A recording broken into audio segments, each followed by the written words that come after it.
আসসালামু আলাইকুম এভরিওয়ান। শান্তি থাকে না, জীবনের বাস্তব কাহিনীগুলো শুনুন, আর ভিন্ন ভিন্ন না শুনলে মিস করবেন। নিয়ে বাঁচতে ধন্যবাদ। হয়। পুরুষদের জীবন গল্পের মতো সহজ নয়। পুরুষ দুই জায়গায় সুখ খোঁজে, এক তার পরিবারের কাছে, দুই তার প্রিয় মানুষটার কাছে। ছেলেরা সব পারে, কিন্তু তাদের ব্যথাগুলো কাউকে দেখাতে পারে না।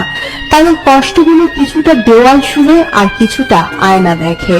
পুরুষ কখনো কান্না করে না, যদিও করে সেটা নিজের জন্য নয়, হয়তো পরিবারের জন্য, হয়তো প্রিয় মানুষটার জন্য।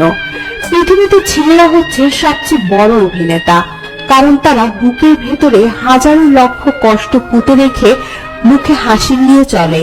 কারণ সে জানে, আজকে যদি আমি ভেঙে পড়ি তাহলে আমার পুরো পরিবারটাই অস্তিত্বহীন হয়ে যাবে। ছেলেরা পৃথিবীতে সবকিছু করার অধিকার পেয়েছে, কিন্তু চিৎকার করে কান্না করার অধিকার পায়নি। পুরুষকে বুঝতে হলে পুরুষের নীরবতা বুঝতে হবে, না হলে পুরুষের গভীরে কখনোই পৌঁছতে পারবেন না।